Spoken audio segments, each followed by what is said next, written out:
Hi, this is Jenny from fluffmonger.com. In this video tutorial, I'll be showing how to sew complex curves on a stuffed toy. For this example, I'll be sewing the white area on the front of this corgi. The recommended fabric for this tutorial is fleece, which has some stretch to it. The keys to making smooth curves without puckering are lots of pinning and clipping the curves before turning. If I were sewing these pieces with woven fabric, I would need to clip the seam allowance before sewing the pieces together. If this is your first time sewing with curves, or if you're sewing a particularly tricky pattern, you may want to trace both the stitch line and the cut line on your fabric. I have my pattern pieces for the front side of the corgi cut out, and I'm ready to start pinning them together.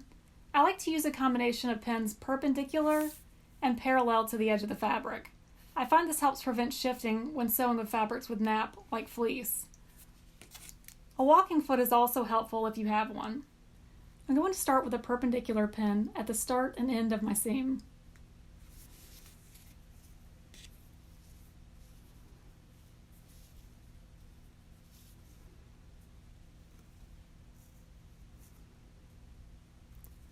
Then I'm going to match up any marking points that I have marked.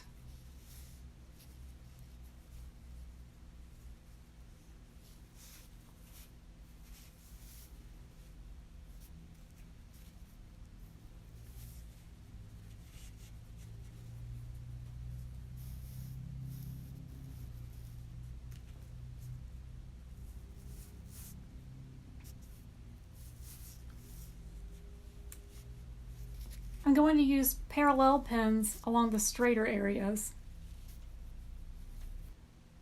Make sure you place your parallel pins with the point facing the direction you'll be sewing toward.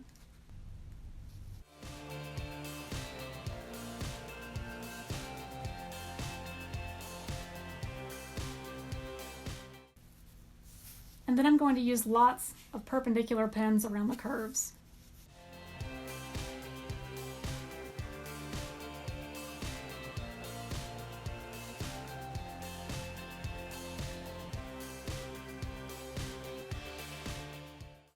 Now that I'm done pinning, I'm ready to head over to the sewing machine. I'm using organic cotton thread, so I'm going to use a stretch stitch. So if you notice my needle going back and forth, that's why. Also, my walking foot is a little squeaky, so I apologize for the sound. So I'm going to start going down the seam, and then when I get to the curves, I'm going to slow down.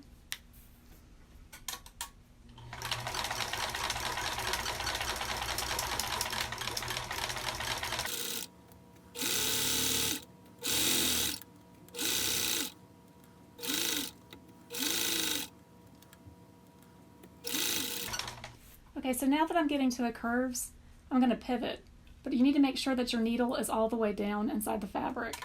Then you can lift up your presser foot and gently pivot the fabric just a little bit. Put your presser foot back down and start again.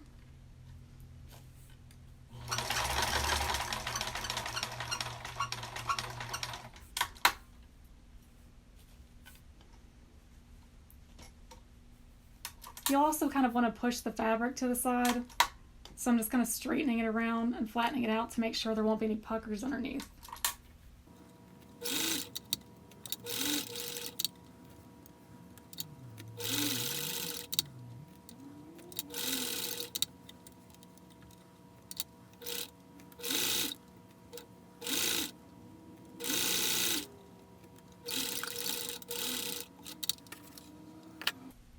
Check to make sure the stitching looks good on both the front and the back of the fabric, and then you can clip the seam allowance.